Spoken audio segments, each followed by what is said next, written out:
అందరికీ నమస్తే. ఇక అడ్మిషన్ స్టార్ట్ అయినాయి కదా. ఇంజనీరింగ్ కాలేజీల్లో ఫీజులు పెంచడానికి ప్రయత్నాలన్నీ మొదలైనవి. ఒక డ్రామా మొదలైంది ముందు. అంటే వాళ్ళు ఏదో అడుగుతున్నట్లుగా ఇంజనీరింగ్ కాలేజీల యాజమాన్యాలు వీళ్ళు వద్దు అంటున్నట్లుగా గవర్నమెంటు నసుగుడు స్టార్ట్ అయింది. ఈ నసుగుడు ఎందుకోసం అంటే విద్యార్థుల తల్లిదండ్రులు లేకపోతే విద్యార్థి సంఘాలలో ఆబ్జెక్షన్ చేస్తారు కాబట్టి ఫీజులు మామూలుగా కాదు.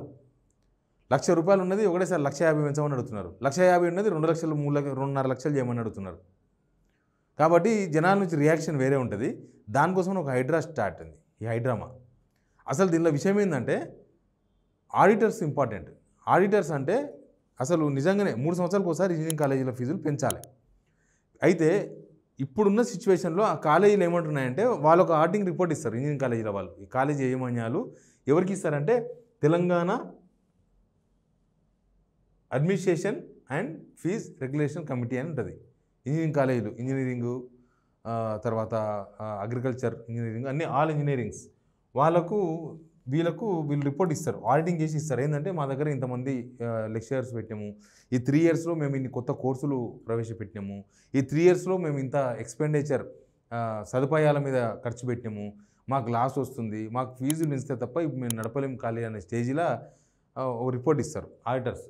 తర్వాత వీళ్ళు కూడా ఆడిటింగ్ ఉంటుంది. వీళ్ళ ఆడిటింగ్ ఏంటంటే నిజంగానే వీళ్ళు ఇచ్చిన ఇంజనీరింగ్ కాలేజీ వాళ్ళు ఇచ్చిన ఆడిటింగ్ రిపోర్ట్స్ కరెక్టేనా, నిజంగానే వాళ్ళ కాలేజీలో అట్లాంటి ఏర్పాట్లు ఉన్నాయా, నిజంగానే వాళ్ళ కాలేజీలో కొత్త కోర్సులు ప్రవేశపెట్టినరా, నిజంగానే ఇప్పుడు వాళ్ళకి ఫీజులు పెంచాల్సిన అవసరం ఉందా, ఇట్లాంటి అంశాల మీద వీళ్ళకు ఒక ఆడిటింగ్ రిపోర్ట్ ఉంటుంది.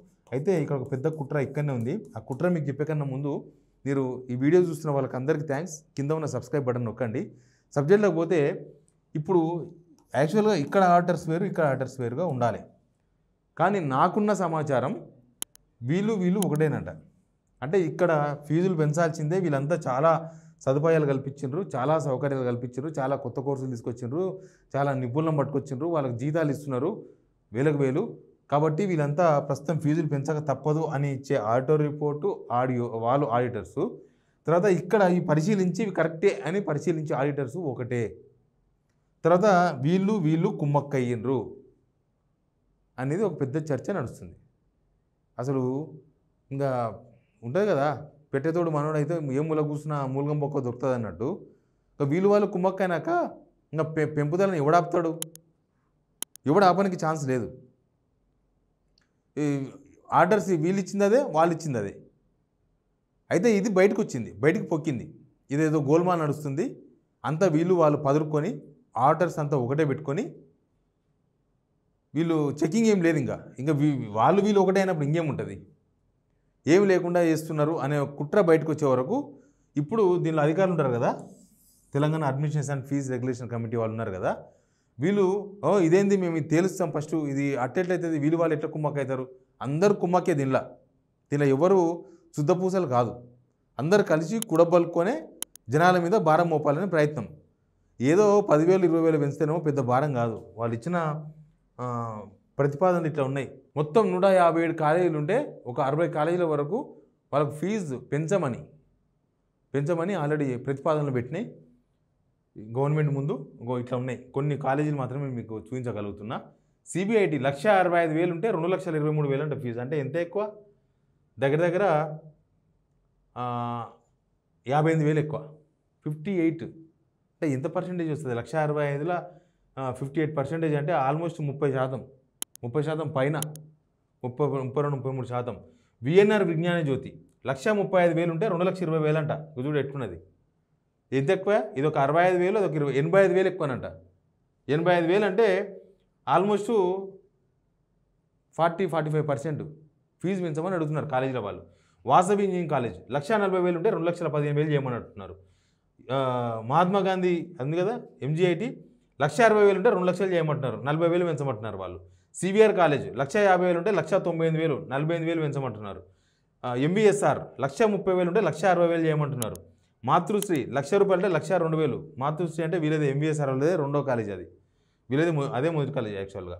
జేబీఐటి 1,10,000 ఉంటే 1,15,000, వీళ్ళు 5,000 పెంచమంటున్నారు. వీళ్ళు మంచోళ్ళే వీళ్ళు.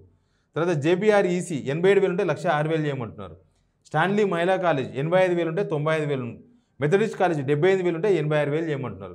దీనిలో ఈ కిందికి వచ్చే వరకు కొద్దిగా పర్వాలేదు, సరే పెంచాలనుకున్నప్పుడు 10,000 15,000 పెంచడంలో తప్పేం లేదు. ఇప్పుడు మనం స్కూళ్ళతో పోలిస్తే చాలా బెటర్ ఈ కింద ఉన్నాయి. కానీ పైన టాప్ 10 కాలేజెస్ ఉన్నాయి చూడు, టాప్ 10 అని చెప్పుకుంటూ ఉంటాం మనం. ఎప్పుడు మన పిల్లలకు ర్యాంక్ రాకపోయినా సరే ఎవరినో పట్టుకొని మేనేజ్మెంట్ కోటాలైనా సరే జాయిన్ చేయాలని ప్రయత్నం చేస్తూ ఉంటాం. అంటే బిలో 5,000 ర్యాంక్, బిలో 8,000 ర్యాంక్ వచ్చిన వాళ్ళకు టాప్ 10 కాలేజీల్లో సీట్లు కౌన్సిలింగ్ ద్వారా వస్తూ ఉంటాయి. లేకపోతే మేనేజ్మెంట్ కోటాలో పోతూ ఉంటారు. మేనేజ్మెంట్ కోటా అంటే ఇంకా 15 లక్షలు 20 లక్షలు దానికి లెక్కలేదు, పత్రం లేదు. కానీ ఈ కాలేజీలో వాళ్ళందరూ కూడా ఒకటేసారి ఫీజులు ఆల్మోస్ట్ 50% పెంచాలని ప్రతిపాదనలు పెడితే దాని మీద ఇప్పుడు ఈ చర్చ నడుస్తుంది. అసలు వీళ్ళందరూ ఈ ఇంజనీరింగ్ కాలేజీలు వీళ్ళు ఒకటైన తర్వాత ఇంకా జనాల్ని ఎవరు కాపాడేది? ఇప్పుడు ఇంజనీరింగ్ కాలేజీలు ఏమైనా కనీసం ఎక్కడైనా ఒక చెక్ పాయింట్ ఉందా? అంటే ఇంజనీరింగ్ కాలేజీలో పోయి నిజంగా ఇట్లాంటి సిచ్యువేషన్ ఉందా? ఉంటే మాత్రం 50% పెంచమని అడుగుతారా? ఇంకా వాళ్ళని చూసి స్కూల్ వాళ్ళు కూడా పెంచుతారు, తప్పేదే ఉంది. ప్రభుత్వం తుది నిర్ణయం తీసుకోవాల్సిన అవసరం ఉంది దీనిలో, ఇంకా ఫైనల్ నిర్ణయం తీసుకోలేదు. కానీ ఇట్లా వీళ్ళు ఇచ్చిన టారిఫ్లో మాత్రం తీసుకుంటే జనాల నుంచి తీవ్రమైన వ్యతిరేకత వచ్చే అవకాశం ఉంది. ఇంత కడితే సామాన్య ప్రజలకు, సామాన్య విద్యార్థులకు ఇంకా ఎక్కడ కష్టపడే ప్రతి ఒక్కరూ ధనవంతులు కాదు. కష్టపడే వాళ్ళకు 10,000 లోపు ర్యాంక్ వస్తే వాళ్ళు మంచి కాలేజ్ చదువుకుంటే కొద్దిగా సెట్ అవుతుంది కదా అనుకుంటారు వాళ్ళు. అట్లాంటి వాళ్ళకి మీరు ఇంత ఫీజు పెంచితే వాళ్ళు ఏడికెళ్ళి ఇస్తారు డబ్బులు? ఇది తల్లిదండ్రుల మీదనే కాదు, ప్రభుత్వం మీద కూడా భారమే. ఫీజు రియంబర్స్మెంట్ కూడా ఎక్కువ చేయాల్సి వస్తుంది అప్పుడు, అది కూడా ఆలోచించాలి. కాకపోతే వీళ్ళు ఎట్లుంటుందంటే మీరు మేము కుమ్మక్కు, తర్వాత గవర్నమెంటు ప్రజలు హంబక్కు అట్లుంటుంది. ఇప్పుడు ఫీజు రియంబర్స్మెంట్ ఎక్కడి నుంచి ఇస్తారు? గవర్నమెంట్ ఖజానాకి వెళ్ళి ఇస్తారు. ఫీజులు ఎవరు కట్టాలి? విద్యార్థుల తల్లిదండ్రులు కట్టాలి. కానీ వీళ్ళు కుమ్మక్క అయితే ఎవరు బెనిఫిట్ అవుతారు? వాళ్ళు బెనిఫిట్ అవుతారు, వీళ్ళు బెనిఫిట్ అవుతారు. అది మాత్రం జరగకూడదు. ఇక్కడ ఈ దీనిలో ఉన్న వాళ్ళందరూ కూడా TGAFRC, Telangana admissions and fees regulation committee వీళ్ళు ఇచ్చే రిపోర్ట్స్ను వీళ్ళు యాక్సెప్ట్ చేయాల్సిన అవసరం ఉంటుంది. వీళ్ళందరూ ఒకటే అవుతారు. ఫైనల్గా సీఎం నిర్ణయం తీసుకోవాలి. దీనిలో మళ్ళీ సీఎం నిర్ణయం తీసుకుందంటే ఫైనల్ అయిపోతుంది. ఈ డ్రామా ఏందో నడుస్తలేదు, కానీ ఏదో ఒక డ్రామా అయితే నడిపిస్తున్నారు. ఈ ఆర్డర్స్ అందరూ కుమ్మక్క అయిపోయినారు, ఆర్డర్స్ అంతా ఒకటే అన్నప్పుడే ఇది ఒక పెద్ద డ్రామా అని అర్థమైపోతుంది. అసలు ఇంజనీరింగ్ కాలేజీలు మొత్తం కూడా సొసైటీల కింద రిజిస్టర్ చేసుకొని ఉంటాయి. సొసైటీలు అంటే లాభాపేక్ష లేకుండా, స్కూల్స్ కూడా అంతే, లాభాపేక్ష లేకుండా పిల్లలకు విద్య నేర్పించాలి. కానీ ఇప్పుడు నడుస్తుంది అట్లా? అవన్నీ సొసైటీల కింద రిజిస్ట్రేషన్ చేసుకుంటాయి. చూడండి మీరు, ఏదైనా కాలేజ్ ఏదైనా స్కూల్ ఉంటే ఏదో ఒక వెంకటేశ్వర సొసైటీ అనో, గాయత్రి సొసైటీ అనో, రకరకాల సొసైటీల పేర్ల మీద ఉంటాయి. సొసైటీ అంటేనే అవి లాభం లేకుండా, లాభం ఆశించకుండా సర్వీస్ చేయడం. కానీ ఇక్కడ సర్వీస్ ఎక్కడ నాకు అనిపిస్తుందా?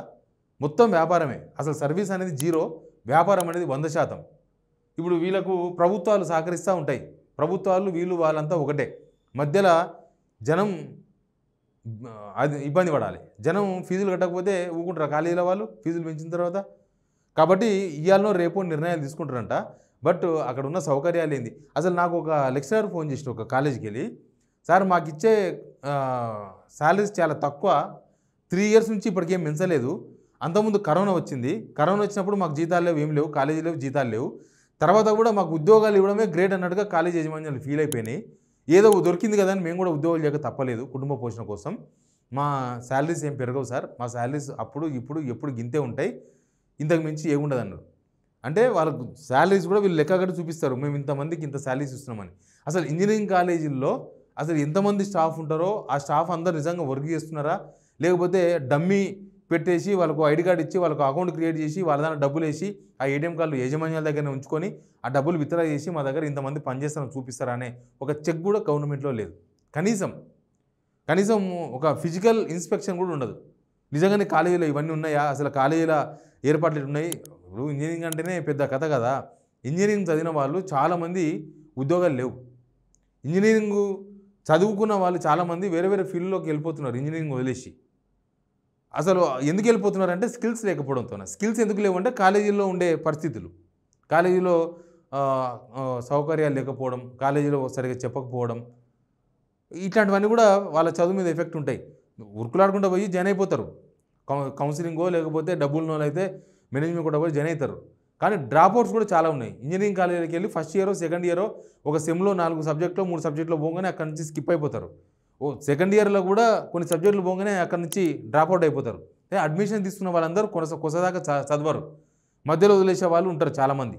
వాళ్ళందరూ పోయి వేరే మళ్ళీ సాధారణ డిగ్రీలు చదవడమో లేకపోతే ఏమైనా వ్యాపారాలు వ్యాపారాలు చూసుకోవడమో, లేకపోతే చిన్న చితక జాబులు చేసుకోవడమో ఇట్లాంటి పరిస్థితులు కనిపిస్తున్నాయి ఇంజనీరింగ్లో. కాబట్టి ప్రభుత్వము ఈ 2-3 అంశాలను ఖచ్చితంగా కాన్సన్ట్రేషన్ చేసిన అవసరం ఉంది. అసలు కాలేజీల్లో ఉన్న సదుపాయాలేంది, అసలు వాళ్ళు పెట్టిన ప్రతిపాదనలు ఏంది, వాళ్ళు అంతగానో ఒకటేసారి 50%, 60% ప్రతిపాదనలు ఎట్లా పెట్టగలిగారు, ఏ ధైర్యంతో పెట్టిన ఇంజనీరింగ్ కాలేజీలు. దాని కనుక ప్రభుత్వం ఆమోదిస్తే ఆ భారం మొత్తం కూడా సామాన్య జనాలపైన, తల్లిదండ్రుల మీద పడుతుంది. అది ఆలోచించాల్సిన అవసరం అయితే ప్రభుత్వానికి ఉంది. Please subscribe signal TV.